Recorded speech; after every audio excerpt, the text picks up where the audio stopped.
All right, hopefully this works. Trying to refigure out live streams, basically. I'm going to share this so we can get things popping. Let me see. Questions. Oh, got a good amount of questions from Facebook. A few more comments. If you have a comment, leave it in the comment section. I should be able to see it. Hopefully they'll pop up and I won't blow it. Try and share this real quick. We'll share. Okay, we're going to turn the audio down on that. Hello, people. We got one person tuned in. Hey, if you're tuning in, leave a comment. Let me know where you're from. Say hi. That way I'm not by myself here.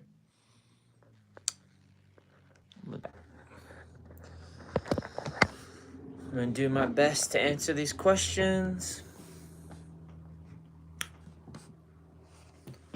All right. Let's start at the top. Let me get comfortable. A little comfortable. Get some coffee going. Howdy, everyone. If you're tuning in, please leave a question about skateboarding in the comments section. I believe you have to be a subscriber to leave a comment. But I do have some questions here from people from my Facebook page. We'll start at the top. From people from my Facebook page. We'll start at the top. All right. Kenny Hansen writes, how many... Kenny Hansen writes, how many broken bones have you had? Surprisingly, I haven't had that many broken bones. The ones I can think of is I broke my toe, and that stayed broken for years. My toe would just keep re-breaking all the time. It was brutal, man. A broken toe is the worst. But yeah, I've never had like one of those horrific, knock on wood, obviously, but I've never had like a horrific broken bone. I've seen a bunch of people break their arms and legs at Skater's Edge because I worked there for a long time, and it's just a numbers game. Like, there's skateboarders, bikers, rollerbladers, scooters, unicycles, whatever. If you're rolling and messing with danger when you're rolling around, you're bound to break your legs. So I've seen a lot of broken bones, but I've never actually really broke that many bones. A lot of the injuries I've had were rolled ankles, both ankles, but it's crazy because I used to have tons of injuries, and then as I got older and I got better and more comfortable on my board, the injuries were less and less. You know, I still have them once in a while, but when I was younger and just hucking and learning tricks, I was getting broke off all the time. But injuries I've had, I've chipped my tooth. I did break my toe, like I said, and that one was a plague. That one sucked for a long time. Torn ACL, that sucked. Never got that one fixed. Still have no ACL on my left knee. I tore that when I was 16 and I'm 40. So I just deal with like a lot of pain in the knee. But I can still rip and get down, so that's amazing. But at some point I'm going to have to do the total knee replacement, you know? But yeah, not that many broken bones. If you're in the comments section on this live stream, let me know if you've ever broken a bone and what you broke and how it happened. I've had some staples in the back of my head. It just happens. When you're skateboarding is dangerous, man. I mean, walking's dangerous. You do anything long enough. I've been skating for maybe 27, 28 years. So you stick with anything long enough, you're bound to have some bumps and bruises, you know? Just part of being alive. Nobody gets out free, my dude. All right, let's see. Thanks for that question, Kenny. But yeah, knock on wood. Next question is from Rob Goulart. Hopefully I pronounced that right. Goulart. He writes, when did you realize you wanted to create skateboards, and how long has ALLiNEEDSKATE been in biz? Thanks for the question, Rob. You the man. So I started ALLiNEED in 2010, 2011, right there. And we started with just t-shirts. made a small run of t-shirts, printed them up. We made a full-length team video to go with the... Well, we made the full-length team video first, and then we made t-shirts, and we had a premiere of the video. We rented out this gallery in New Bedford. I believe it was Gallery X is where we did our first video premiere. And we sold all the t-shirts there. We sold out of our first run. It was a small run, but, you know, and it went to all our friends and family. So shout out, you know. But that's when the brand started. The All I Need brand started, was just a skate video and t-shirts. And then from there, couple years passed, and then my mom passed away, and when she passed away, she left me some money, and I took that money and I bought a heat press machine. Oh, quick, to the people in the live stream, leave a comment. That way I know you're out there. Let me know where you're from, and if you have any questions regarding skateboarding, All I Need, myself, my career, leave it in the comments section. I know you have to be subscribed to comment, so make sure you subscribe to this as well. I want to make sure I see the comments. So my mom passed away. She left me some money, and I took that money. And also, sorry to derail the story, but also let me know if you can hear me in the comment section. Leave a comment. Let me know if you can hear me, if I need to speak up more or what. So I took the money that my mom left me, and I bought a heat press machine. That way I'm able to press the graphics onto the raw skateboards myself. So that's when we got into skateboards. I started figuring out where I could source blank skateboards from, and where I could source the heat transfers from, and then figuring out how to press those graphics on with no wrinkles and to dial it in and nail it. And yeah, we've been making skateboards ever since. And I not only press graphics on for All I Need, but we also do World Industries and Spare Skateboards and a lot of local skate shops and small brands here in the Northeast. So yeah, but I guess we started making skateboards, I would say like 4 or 5 years into the brand, probably. That's when we started like making All I Need skateboards. And what was cool was, since I got the heat press machine, I was able to turn my friends pro. You know, I had a heat press machine. I could be more precise with what sells. Like if certain graphics are selling, I didn't have to press them to the board until I knew it was sold. So I didn't have to buy like, you know, 50 to 100 of one graphic. So I'm just stuck with all these graphics and decks that didn't sell. In the beginning, that was really crucial because I didn't know how many we were going to sell. But luckily, I got the heat press machine. I could be super precise, buy the graphics, have the raw deck. When they sold, I could press that graphic on the board, get it out to the consumer. I was really stoked on that. Yeah, hope that answers your question. Thanks for the comment, Robert. All right, so this name I might butcher. I'm gonna try. McCall, MYKHUL, Michael Cook. He writes, "Who is your favorite all-around pro skateboarder?" I'm gonna go with my staple answer on this one. Brandon Westgate is my favorite all-around street skater. Everything. He just rips. Brandon's the GOAT, man, and he's from here. I've known him since I was 10 years old. He's like my little brother, and Westgate's just a legend, man. He just moved to Maine not that long ago, so I'm kind of lost without him, especially in the winters. We always do these edge sessions that are really, really fun. He still drives down, actually, all the time. Brandon drives down all the time. He drives from Maine. He drives like 4 hours down here and 4 hours back in one day just to skate the edge and film with me. Brandon's the GOAT, man. But he's my favorite skater. And then someone I haven't really met would be Bob Burnquist. Bob Burnquist is the GOAT of all GOATs and definitely one of my favorite skaters. He's the man. Vert skating, street skating, you name it. Backyard, the dream backyard setup he has, mega ramp stuff. Bob Burnquist is the GOATs of all GOATs for sure. All right, moving right along. Next question comes from Zach Brederson. Hopefully I pronounced that right. Brederson. Oh, shout out to everyone in the stream. Leave a comment if you have one or a question. Hit the thumbs up. Make sure you're subscribed to the channel, and then you can leave a comment. And that comment is in a different language, so I don't think I can read that one. Zach's question is, oh, he doesn't actually have a question. He said, no question we haven't discussed in person. Zach's the man.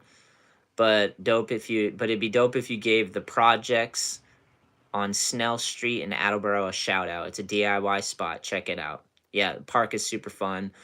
Skateboarders built.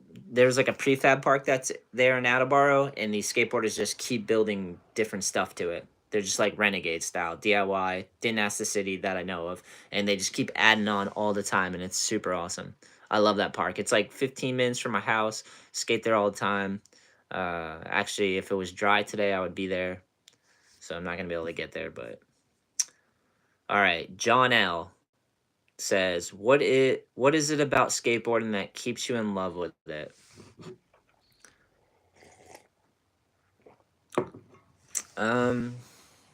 It's that it's a challenge, that's for sure. One thing is that skateboarding is fucking hard, so it's always a challenge. It's constantly something you can always work on. The people that skateboard, I love like the whole community. You got to be kind of brave to try to skateboard it because it's not easy, and in the beginning you're gonna fall down and feel foolish, you know. So it takes a certain type of person, and you got to be really creative and open to trying things. So yeah, I love the people that skateboard a lot, man. And what's rad is like people who've been skateboarding for years, when they see someone new skateboarding, they're really supportive. I always try my hardest to be supportive of new people new at skating. Whenever I'm at a skate park or somewhere I can tell it's someone new, I always try to say hi, like make it a point to go, "What's up, man? I see you. That's awesome you're shredding," you know? But yeah, the thing that keeps me in love with skateboarding is just how hard it is, the challenge of it. It's an endless rabbit hole. You can constantly learn tricks and it never ends. And then all the cool people that are in skateboarding, it's awesome, man. It's like the endless fountain of youth that skateboarding is. And what's crazy is all ages skateboard now. You know, back in the day, it didn't seem like there was too many grandfathers skateboarding, but now there's a lot of grandfathers out there. Shout out to you guys hitting the thumbs up too and sharing this video. So rad. Thanks for helping grow the All I Need Skate YouTube channel. Been doing this channel for 12 years, man. And it's like a labor of love. It's really fun. So when you guys support it, it means a lot to me. And shout out to everybody out there that has ever skated an All I Need skateboard. I've had my hands on it. I've pressed the graphic on it, and you guys help keep the brand moving forward. Again, the labor of love, you know. But yeah, there's so many reasons I love skateboarding. It gets you traveling, gets you to move around. There's so many places I've been on this planet because of skateboarding. It motivated me to do something. I used to be super depressed and just an angry kid. I had a lot of like crazy family issues growing up. My dad passed away when I was 12. He was shot and passed away shortly after that. It was due to gang violence. He was in a motorcycle gang, and my mom was having a hard time with drugs, substance abuse for most of my life. And basically, when I lost my father at 12, that's when I found skateboarding, and skateboarding pulled me out of depression and sadness and anger. It gave me a way to get the anger out because I was so angry about losing my dad and just like the chaos of life. And when I started skating, it just gave me something to fucking focus on, like solely focus on and work on and be creative. And it allowed me to meet so many people, and it got me traveling, and that saved my life.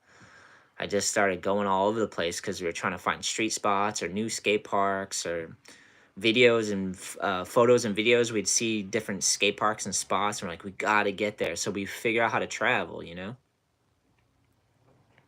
So yeah, traveling, that's another reason why I love skateboarding.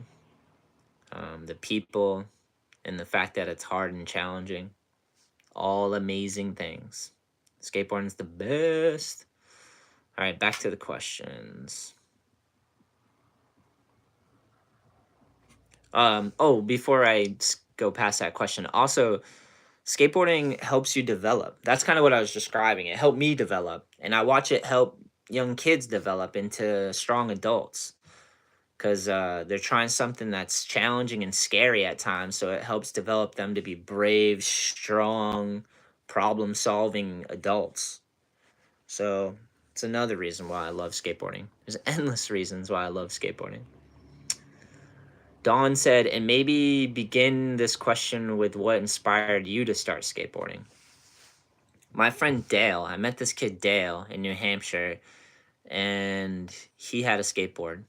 And like I was saying, I was angry, depressed, pissed off, just looking for trouble. And I just wanted to I was mad at the world, and I just wanted to be self-destructive for a long time, you know? And well, it felt like a long time. It wasn't really that long of a time.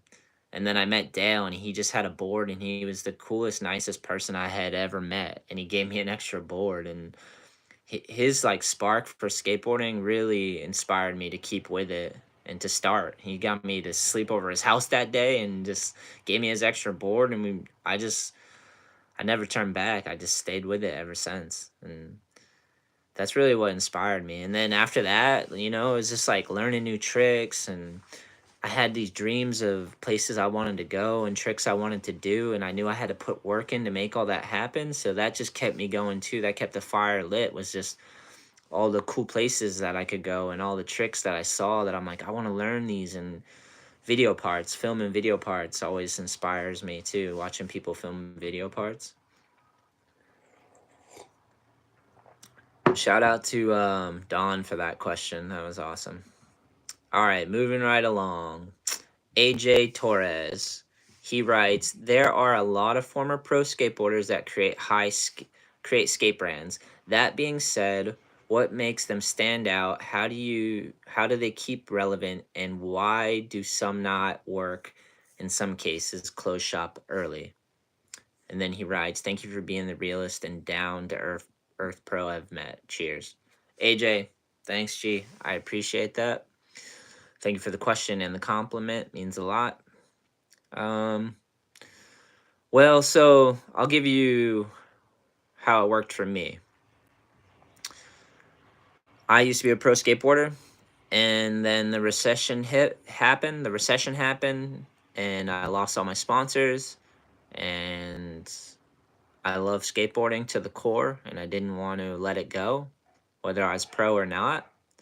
So that's why I decided to start a skate brand, because I learned a lot from being a pro skateboarder and watching the brands that sponsored me. And I was like, I think I could do this. Figure out how to build a team, figure out how to get products made. And I started the All I Need brand, and we kept going from there. And so that's why I started a brand. So I imagine that's why a lot of former pros start skate brands, because they can no longer be pro for one reason or another, and they just don't want to let the dream die. Because skateboarding is the funnest. If you skateboard, you know, skateboarding is one of the funnest fucking things out there, hands down, you know? So it's really hard to let go of. Even if the world wants to tear it away from you and make you grow up and get a job that you hate, and there's so many lifers out there that, dude, make time to skateboard, even if they don't have the time and they figure it out, you know, full families, full job, and they just, you know, skateboarding is so addictive in a good way and just consumes people that's why they hang on to it. And if you're a pro, if you had what it takes to be pro, like you had to be fully in love with skateboarding and addicted to it, so it's in you. So of course, when you're no longer pro, you start the brand, you know, because you can keep that dream going of creating artwork and creating team videos and traveling and all that. So you start the brand, and that funds the mission, you know. That's why I started the brand. He writes, that being said, what makes them stand out? I think what makes you stand out is if you're authentically yourself. If you just do what you enjoy and love, and you don't chase trends, and you try to follow the beat of your own heart, that'll help you stand out. Doesn't mean it's going to blow your brand up and everyone's going to like it, but you're going to stand out from all the copycats out there. There's tons of people out there that just wait till something catches fire and then they just copy it, you know? And that's tempting to do with a brand or with your career, is just copy other people that are successful. And maybe that will get you some hype and success, you know? But if you want to stand out, I say we're each individuals and we got our own uniqueness and quirk to it, and just be yourself, you know, and that'll ooze out there and that'll inspire, and people will be like, that's something authentic and one of a kind. So that's what I try to do with All I Need. I try to do things I enjoy that I genuinely enjoy. Plus, you got to work at building a brand or a skate career, and it takes a lot of work. And the way you are able to sustain that work ethic is through doing things you enjoy. That, you know, because if you're just copying a bunch of other people and doing stuff that you have no heart invested in, you're not going to want to do the work. Like for me, I've been doing All I Need for over 12 years, and the way I've able to put in endless hours of work and effort to make it happen, because it's not always roses. Sometimes we're up, sometimes we're down. But what keeps me going is I follow the things I love and enjoy. And that makes me want to work at it, you know?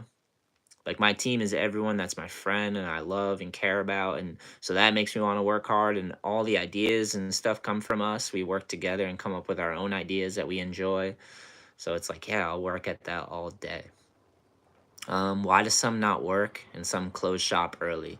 I think the reason why some former pros start brands and then it doesn't work out is because they get into it thinking that it's just going to work easy peasy and that their ideas are going to just be the greatest ideas ever and it's just going to blow up and it's going to be like a free ride. You know, if you go into starting a brand and you think it's going to be a free ride, it's most certainly not going to be.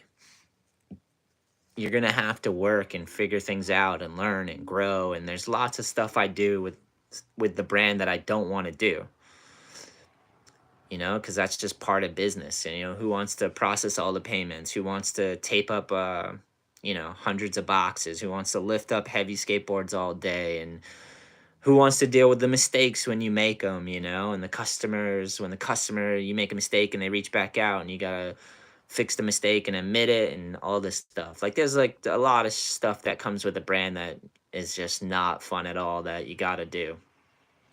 But it's so rewarding, you know, because when you get those wins, the highs are so high. When something sells, like when we put out the Crusher like Quint deck and it started selling like crazy, I was like, oh my God, we got a real brand, you know, this thing's winning right now.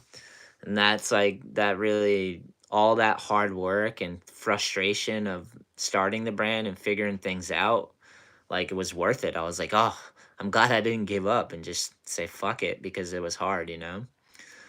So yeah, the highs and the wins carry you through the lows.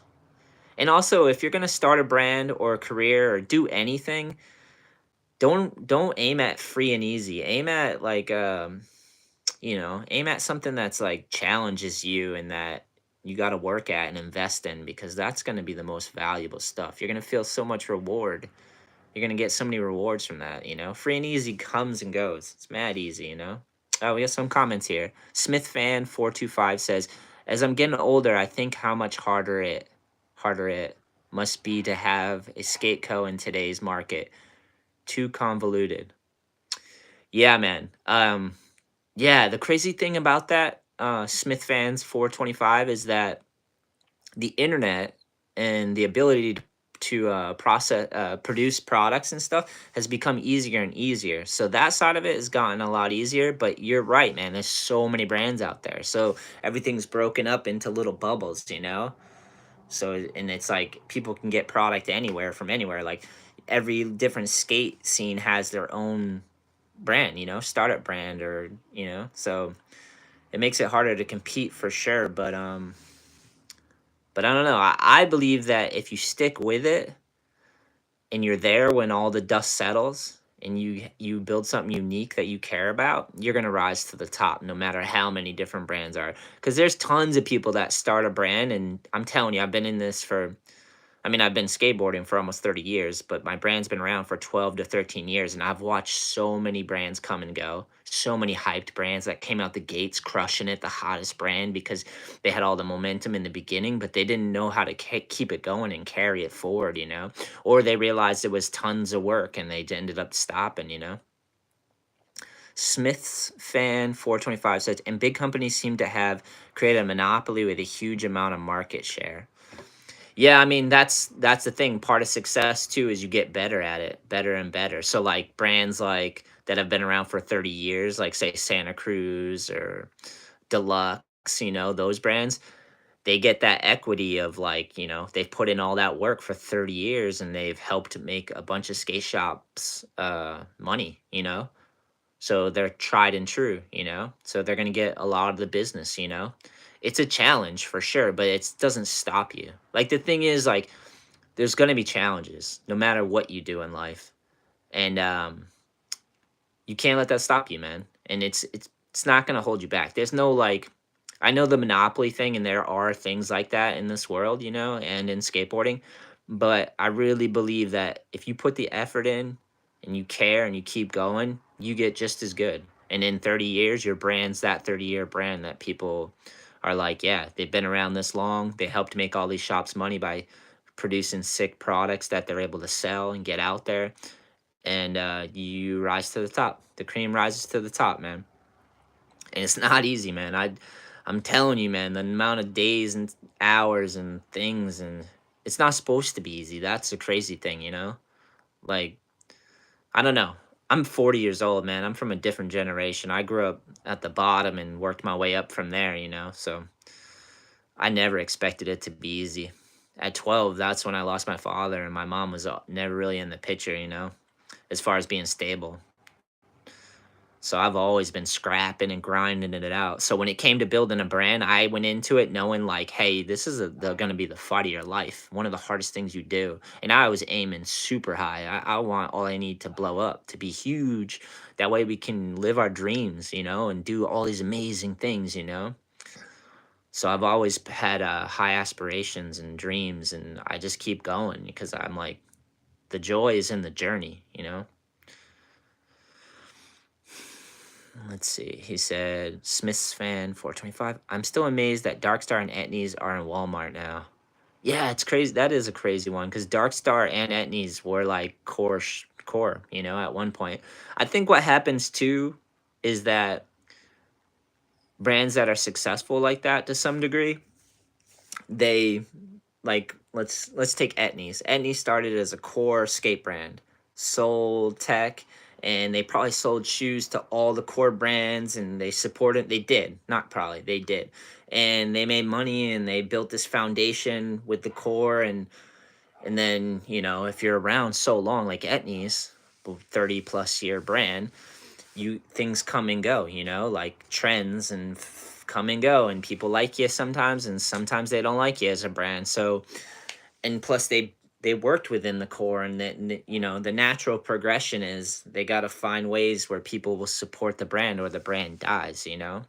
So there's definitely selling out too, so who knows how that goes, but as a brand you gotta, it's a business, so you gotta make money. And if the core no longer, if it turns on you because for whatever reason trends move around in skateboarding like they do, you gotta go where the money is.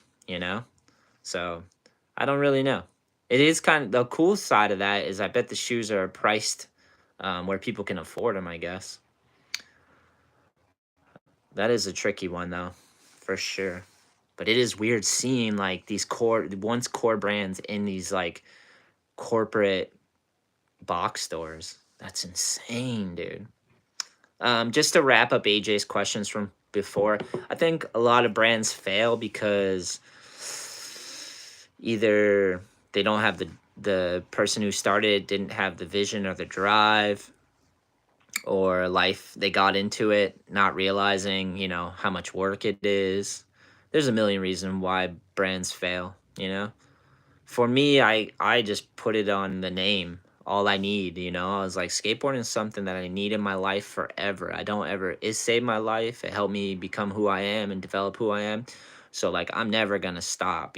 So I was like, if I'm gonna work for anything, it's gonna be skateboarding. So that's why I called it All I Need. And that's why we've made it this far, 12, 13 years deep in the game of building a brand and keeping it going.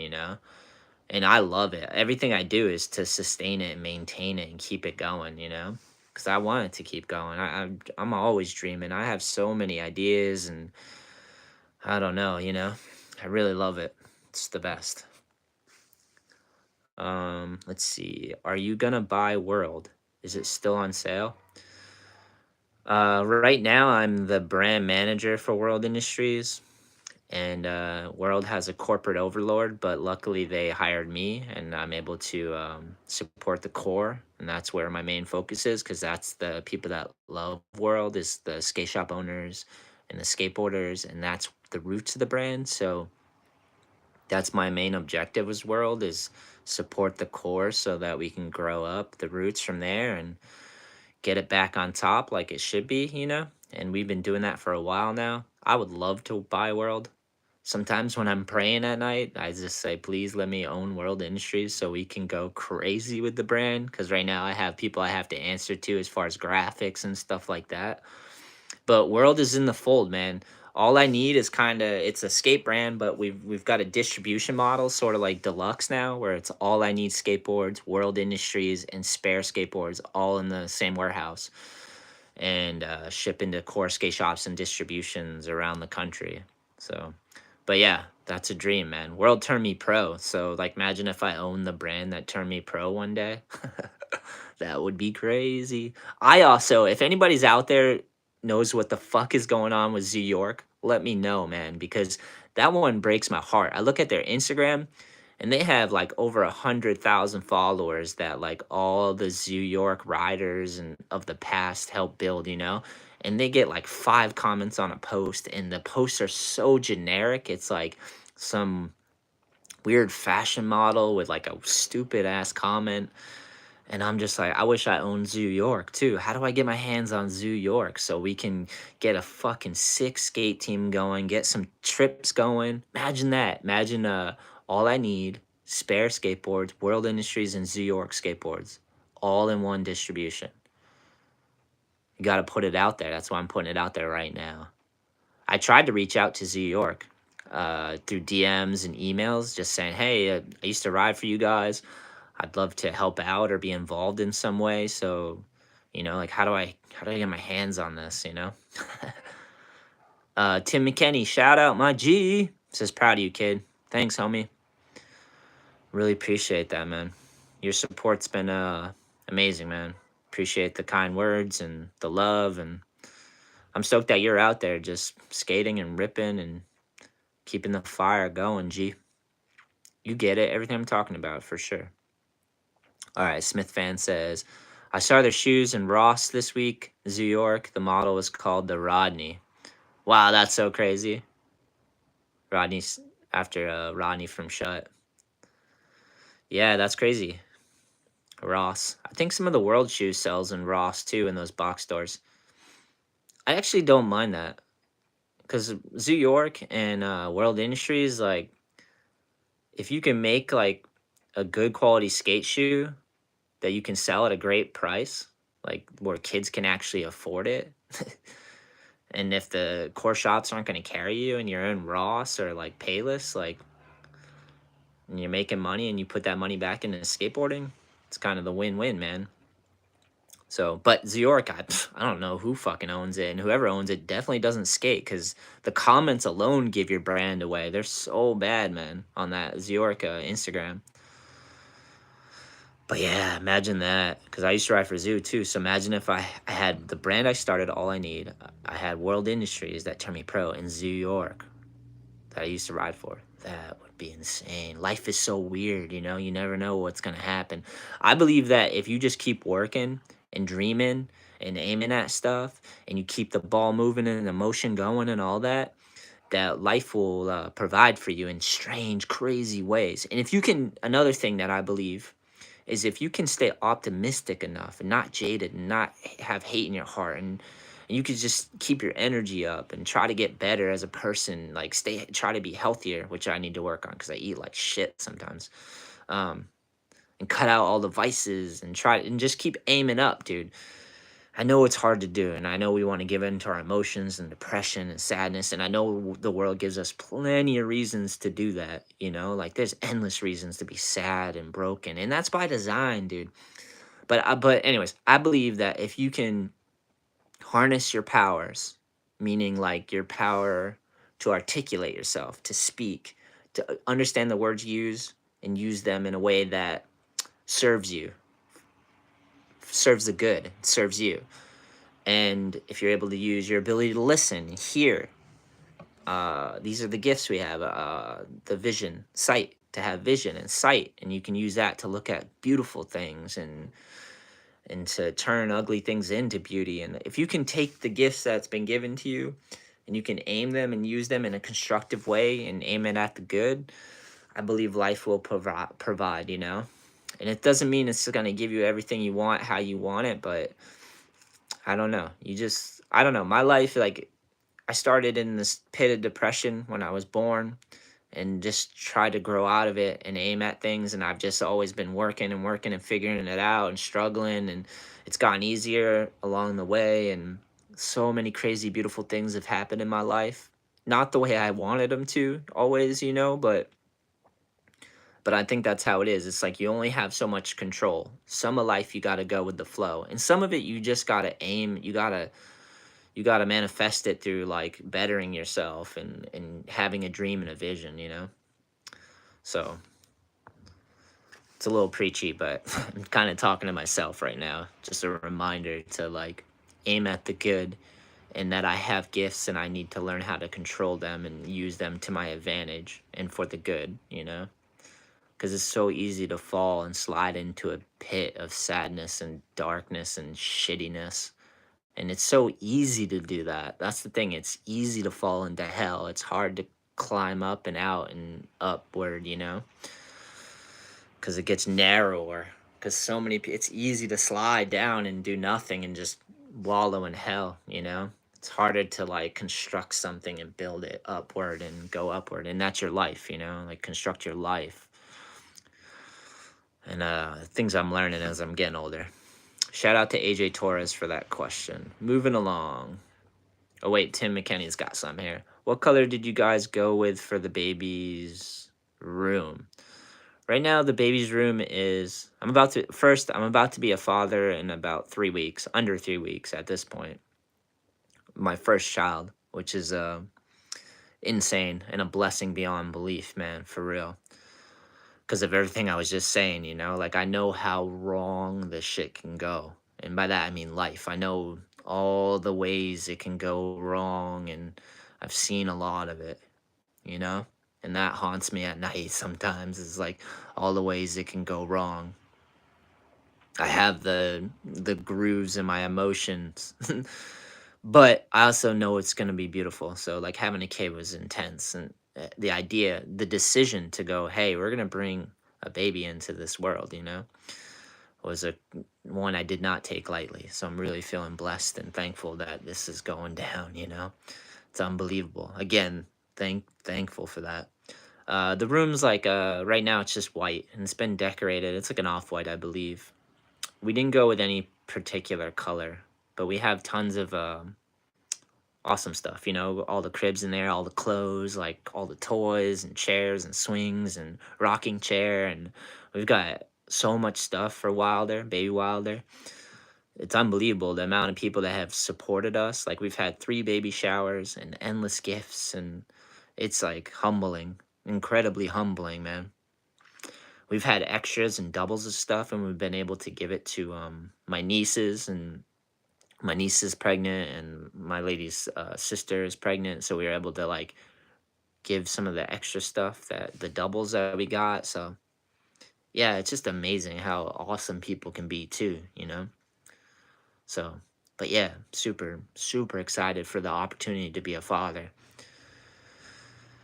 I know it's gonna be like one of the best things in my life, you know, that I've ever taken on, the role of being a father. So yeah, Tim, thanks, man. You're gonna make me all emotional about this.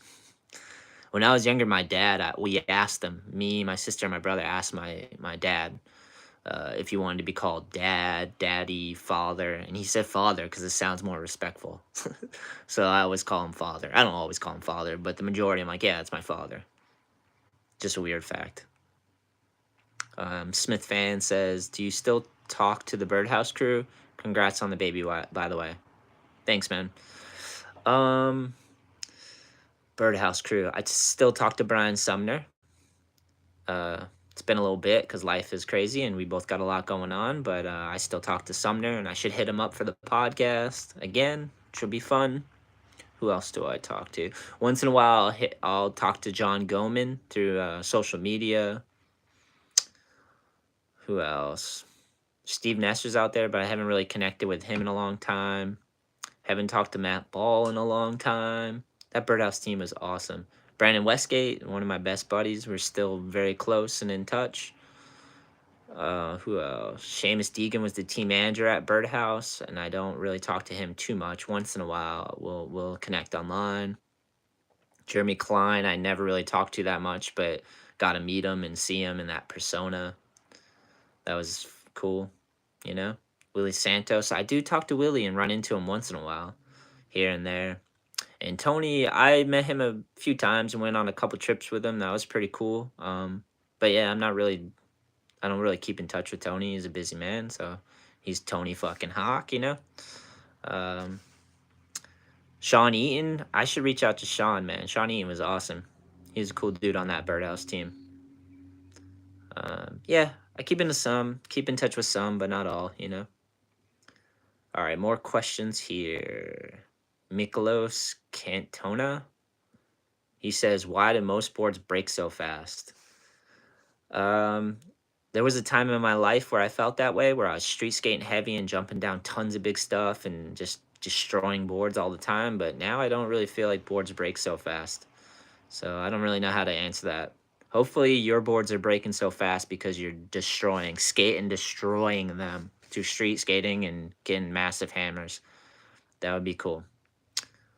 Mark Esser Jr. writes, have you ever skated DC/Baltimore? If so, favorite spots, locals. If not, come through tons of spots. I skated Baltimore and DC back in the day. DC, I skated through the city on a Go Skate Day. That was fucking crazy. There was just people everywhere, skateboarding everywhere. They just took over the whole downtown DC and we just skated everywhere and cops were chasing us around and stuff. And there was sessions on every corner. It was a trip, dude. That was one of the wildest times for sure. And I've been to Baltimore a bunch for Charm City Skate. Shout out to Jason Chapman. Awesome indoor park, Charm City skate park. And I know I hit some hub out in Baltimore back in the day. It was in a Thrasher video. I had some tricks. Do you guys remember Playing in Traffic, Thrasher video? I skated Baltimore in there. There's definitely some tricks in there from Baltimore. Yo, Mark, thanks for that question, man. And if I get the chance to go, I'm definitely going to go back to Charm City, hopefully this winter, and bring my Groms, my young flow team out there. So I'll be back out that way for sure. And shout out and thank you to everyone who's hit the thumbs up on this video and leaves a comment or engages in some way and shares and hypes up the channel. It helps support the dream. So you guys are the shit. And I appreciate all your efforts of just engaging, you know. It doesn't take much, but you know, a lot of people don't hit the thumbs up or don't share the video or don't subscribe, you know, because they're just watching and they can move on to the next, you know. But those of you that do support, it means a lot, G. For real. My friend Jeff Audley writes, what are you most looking forward to being a dad? What am I looking forward the most about being a father? I am really looking forward to meeting him because it's been 9 months and I've just watched my lady grow him for this 9 months, and I was nervous and now I'm way past nervous to excited, and I just really want to meet him. I'm curious to see like his temperament, what he's gonna look like. Yeah. I'm looking forward to playing with him, doing physical stuff like skateboarding and wrestling and throwing baseballs and footballs and basketballs, and I'm looking forward to communicating with him and figure out how to help him. I'm just looking forward to the whole ride, really. I know it's going to be the good and the bad, you know. But I'm just looking forward to the whole challenge of being a father, and I'm really excited to meet baby Wilder in about, well, we got like 3 weeks left, so. But I'm really excited just to see what type of soul comes out of me and my lady, basically, you know. And I'm looking forward to trying to help his ride be smoother than mine was. And let's see how high we can go and how far we can take this game of life. So I'm really looking forward to being a father. It's definitely going to be the most challenging, most rewarding role I ever play in my life, you know? So, Jeff, thank you for that question. And it was awesome to see you at the game of skate the other night. I haven't seen Jeff Audley in a long time. He's the man. Okay, next question. Matt from Never Ever Skate Shop down in North Carolina. You are the man. And he writes, where do you see skateboarding evolving into in 15 years? That question's always a tricky one, you know? Let me think back to when I was growing up. So skateboarding, it was street skating, photos, videos, VHS, DVDs, and then it's evolved into way more people skateboarding. Um, Videos have gone all to our phone, so now it's everywhere. There's so many different media versions of skateboarding. Skateboarding's still pretty much the same though, you know? It's friends, crews, skate videos, fun, all that stuff. I don't really know. I don't see it evolving too crazy. I feel like skateboarding is always going to be fun. It's always going to be about traveling, always about friends. The tricks are going to get crazier. That's where I see it evolving. Like it's just getting techer and crazier and more gnarly and all that. There's always going to be that extreme of skateboarding too. The media is going to change the way we perceive and consume skateboarding content, you know? So maybe in 15 years, it's the media's the way we consume skateboarding media will change a lot. But I think skateboarding is a pretty simple thing. It's a piece of wood, wheels, the human live that puts the energy into moving that thing around for whatever reason it wants to, you know, like. So skateboarding itself is gonna be pretty similar because it's already encompasses everything, you know, all lives skateboard, all different people skateboard, all different reasons and personalities skateboard. So that already exists. I think just the way we consume the media skateboarding is going to change more and more. Maybe competition shit will go crazy. I don't really pay attention that much. I'm more focused on skate shops, skate teams, skate videos, my own skateboarding. um I'm not really big into competitions as far as like unless we throw them, you know. It's fun to like, I love emceeing competitions and judging them and stuff is fun. I'm more on the local level, but I'm sure all these big corporations are gonna come in and do stuff with it. I hope that more people can build sick skateboard scenes. That's all right. Here's my prediction for the future of skateboarding and my vision and what I want to see happen. I want to see more skater owned companies, brands, competitions. I want to see more skateboarders successful. And I think that's what's going to happen. More skateboarders are going to take on the responsibility of building and maintaining the skateboard industry.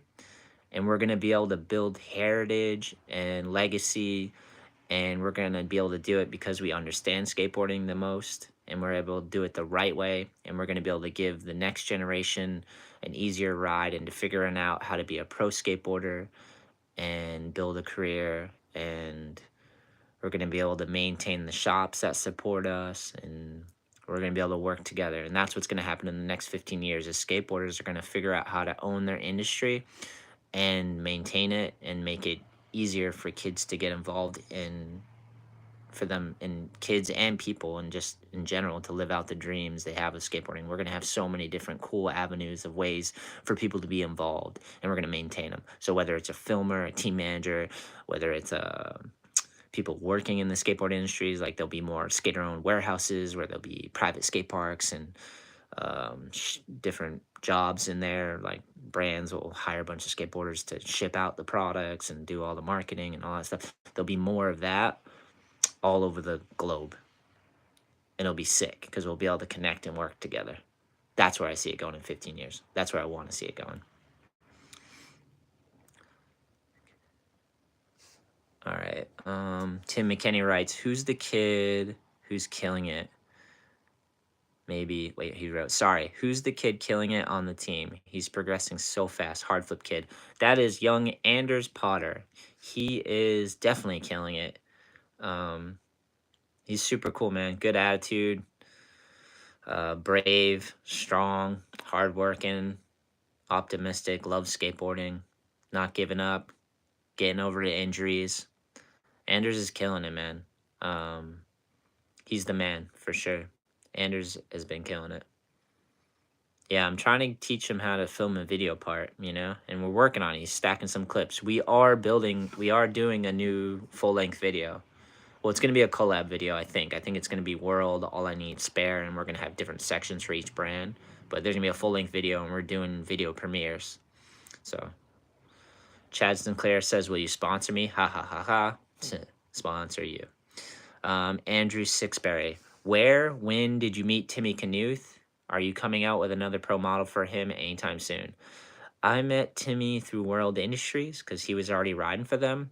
And I met him probably in California. They probably flew him out, and we met.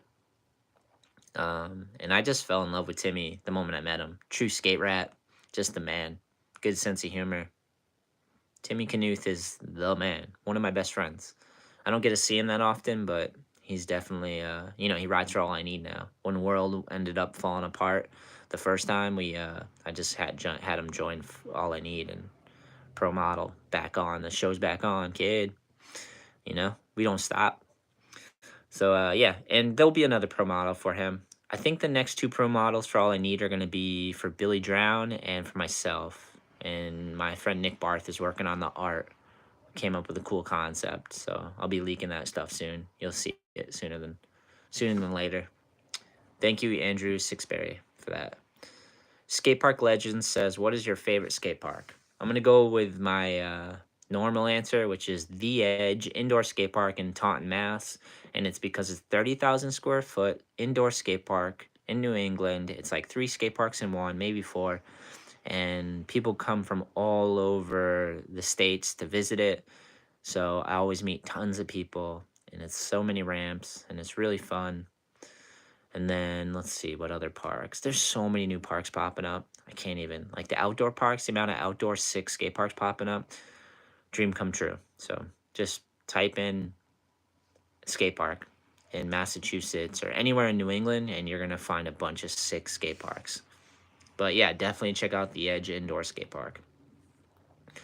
All right. Final question is going to go to Scott Lissenfeld. And shout out to Scott because he always supports everything we do with All I Need. He always shares and thumbs up and comments, and it's cool, man. He doesn't have to do that, but he does. He shows mad love. So Scott, you are the man. I don't know if I've ever told you that, but it means a lot to me that you love and support All I Need, and thank you. And his question is, what does skateboarding mean to you? Oh, we got another question in the live stream I'll get to after too. So Scott, let me answer yours first. What does skateboarding mean to me? It means friends, family, traveling, and doing what you believe in, following your passion, following your heart. Skateboarding is all about following your heart. So I don't know if that makes sense, but it does to me. So I'm going with that. I'm locking it in. That's the final answer. All right, last question. Smith's fan 425. Yo, shout out to you for being in the live stream and providing a bunch of sick comments. And same with Tim McKinney. You're the man, dude. Same goes to you, man. You've been supporting for a long time as far as engaging and always throwing love out there. So you're a G for that. Have you skated Lot 11 in Miami? I have not. I've seen the park and I haven't been there, but if I get to Miami, I'm definitely gonna check it out, man. Looks like a fun ass park. All right, I think that's it. That's it for today. Another live stream down. Please subscribe to our channel. this YouTube channel. Means a lot to me and other people. There's so many souls and lives that have contributed to this channel. We have 13 years worth of content, tons of street skating, skate events. So please share one of our videos, subscribe. It means a lot to us, and all the support helps us do cool stuff in skateboarding. That means more art on skateboards, more pro models, more traveling. All of it goes back into skateboarding culture and life. So for real, when you support All I Need, you support the real. So it means a lot, man. All right, guys. Hopefully you could hear me. Hopefully this stream worked out. Thanks again. Peace.